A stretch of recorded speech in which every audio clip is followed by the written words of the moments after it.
Assalamualaikum warahmatullahi wabarakatuh dan salam sejahtera. Alhamdulillah rabbil alamin wassalatu wassalamu ala asyrafil anbiya'i wal mursalin wa ala alihi wa sahbihi ajma'in.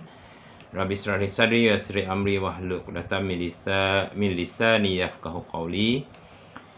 Yang berusaha penolong kanan hal iwan murid, penolong kanan kurikulum, penolong kanan petang dan seterusnya, penolong kanan pendidikan khas dan guru-guru kanan mata pelajaran yang saya hormati, rakan-rakan guru dan seterusnya, ibu bapa dan yang saya kasihi pelajar-pelajar SMK Taman Universiti. Terlebih dahulu, marilah kita memanjatkan segala kesyukuran kita kehadrat Allah Subhanahu Wa Taala kerana dengan limpah kurnianya mengizinkan kita untuk meneruskan pembelajaran kita secara bersemuka pada 4 hari bulan April ini. Saya amat mengharap agar ibu bapa dan juga pelajar dapat mengambil kesempatan pada 4 hari bulan ini dan seterusnya sehinggalah akhir tahun dapat hadir ke sekolah bersama-sama untuk meneruskan pembelajaran yang banyak ketinggalan bermula daripada awal bulan 1 yang lepas. Pihak sekolah amat memahami tentang masalah ibu bapa dan juga pelajar berkaitan dengan parenting dan juga data untuk memasuki kelas secara online. Jadi untuk itu rebutlah peluang yang ada ini untuk masuk ataupun hadir ke sekolah, belajar bersungguh-sungguh agar tidak banyak mata pelajaran yang tercicir disebabkan oleh PKP berkenaan. Ibu bapa, pelajar-pelajar sekalian, 4 hari bulan pelajar-pelajar semua akan masuk ke sekolah untuk meneruskan pembelajaran. Saya ingin menyeru kepada semua ibu bapa dan pelajar agar dapat hadir ke sekolah kerana sekolah adalah merupakan tempat yang paling selamat untuk pelajar meneruskan pembelajaran. Kerana pihak sekolah telah merancang SOP yang ketat yang perlu dipatuhi oleh semua pelajar atas sebab menjaga keselamatan pelajar-pelajar semua. Namun begitu, keseluruhan peraturan atau SOP yang diamalkan sebelum ini masih kekal dengan sedikit perubahan yang berlaku. Dan pada hari ini saya ingin mengingatkan semua pelajar tentang SOP yang perlu dipatuhi. Ibu bapa, ibu dan pelajar-pelajar sekalian, seandainya anak-anak, tuan-tuan dan puan-puan mempunyai gejala seperti demam, seselma, sakit tekak, sesak nafas dan sebagainya, adalah diharapkan ibu bapa tidak menghantar ataupun tidak membenarkan anak-anak, tuan-tuan dan puan-puan berada di sekolah. Namun tanggungjawab ibu bapa ialah seandainya anak-anak itu bergejala, silalah bawa anak-anak tuan-tuan dan puan-puan itu ke klinik untuk mendapat rawatan, bukan membenarkan mereka ini berada di rumah. Saya harap ibu bapa dapat memastikan seat rawatan itu dibawa oleh pelajar pada hari yang berikutnya ketika mereka hadir ke sekolah.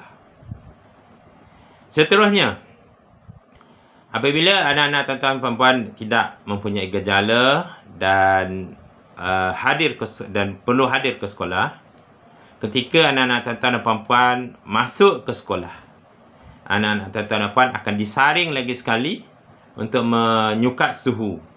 Okay. Bagi pelajar-pelajar yang suhu badannya melebihi 37.5, anak-anak tuan-tuan dan puan-puan itu akan diletakkan di tempat ruang menunggu di pintu pagar dan membiarkan anak-anak tuan-tuan dan puan-puan rehat buat seketika.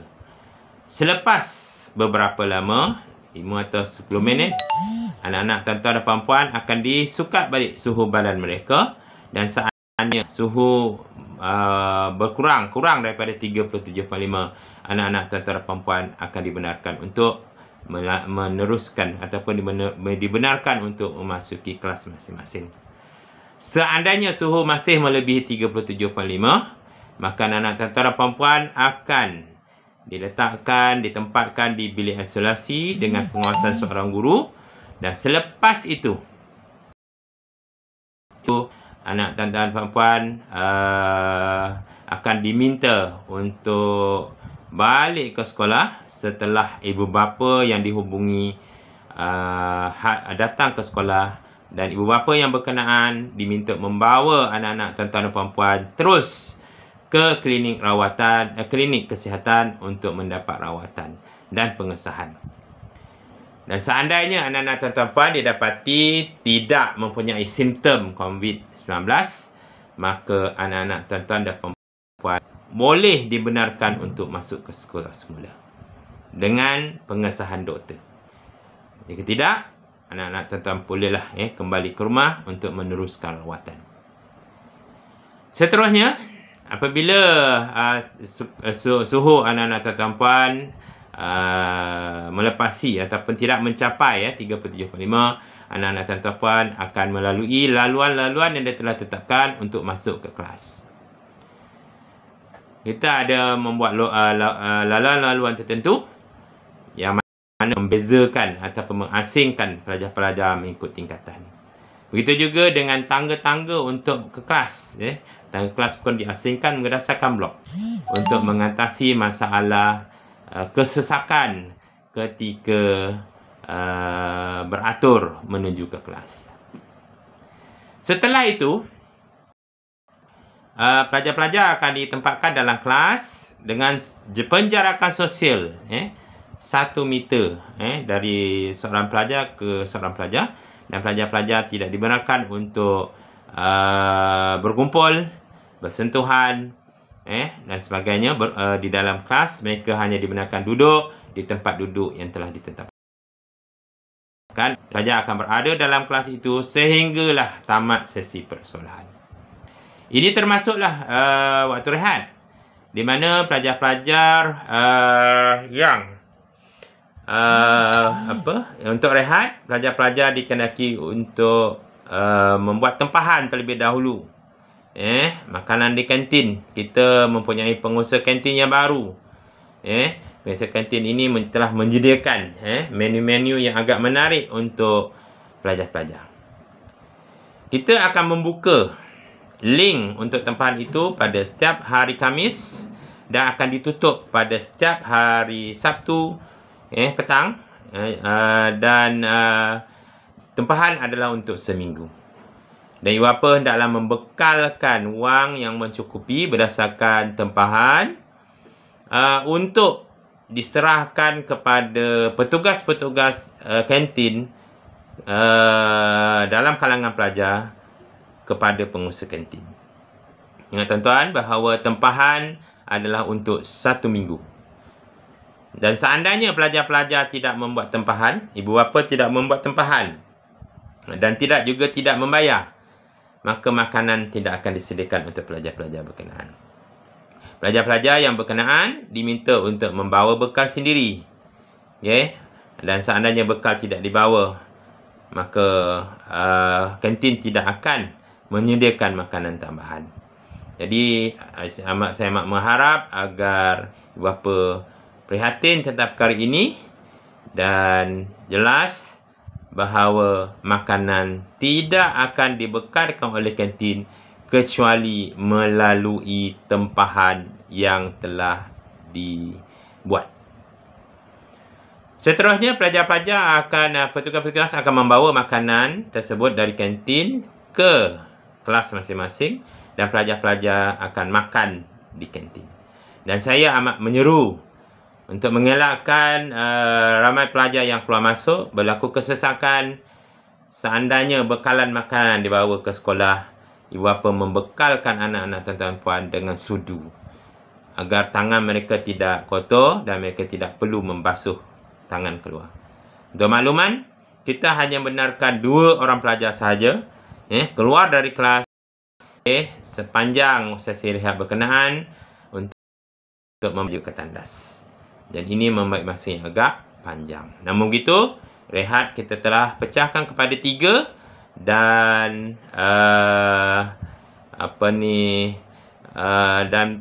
iaitu berdasarkan tingkatan masing-masing, dengan syarat yang saya telah tetapkan tadi. Dan itu kita harapkan tidak berlaku kesesakan di luar bilik darjah dan pelajar kena kekal di tempat duduk masing-masing. Tuan-tuan dan puan-puan sekalian dan anak-anak SMK Taman Negeri yang saya kasihi, selepas itu pelajar-pelajar akan meneruskan pembelajaran masing-masing sehinggalah tamat sekolah.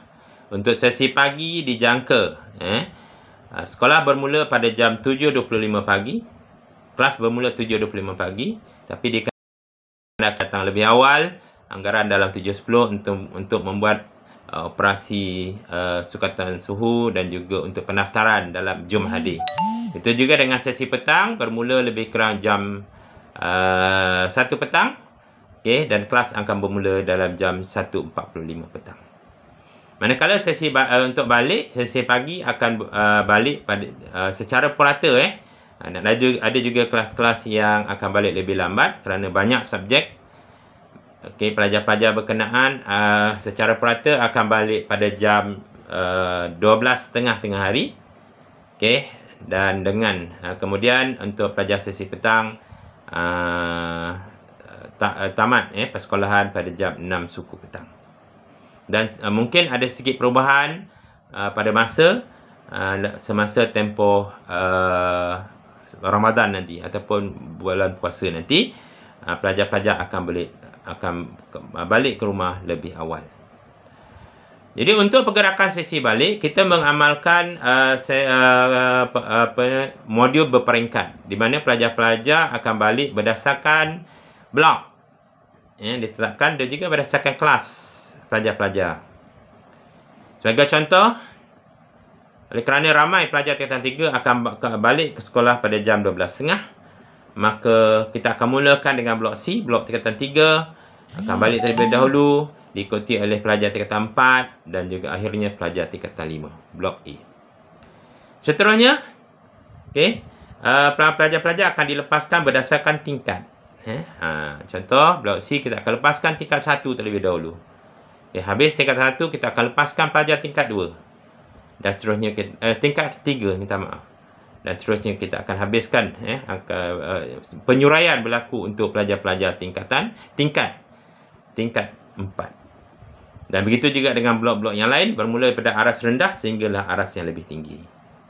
Dan ini agak mengambil masa, lebih kurang setengah jam. Dan kita mengharapkan ibu bapa yang menunggu anak-anak ketika waktu balik sekolah agar lebih bersabar dengan peraturan, kerana pihak kementerian, pihak jabatan dan juga pihak PPD telah memfokuskan kepada penyuraian ini. Kita amat takut dengan bilangan yang ramai. Penyebaran COVID-19 akan berlaku semula. Jadi pelajar-pelajar akan mengikut kelas masing-masing, dimula dengan kelas yang paling hujung, diikuti oleh kelas yang kedua hujung, diikuti oleh kelas yang ketiga hujung dan seterusnya, sampailah habis. Dan pelajar-pelajar akan diiringi oleh guru-guru mata pelajaran akhir sehinggalah ke pintu pagar.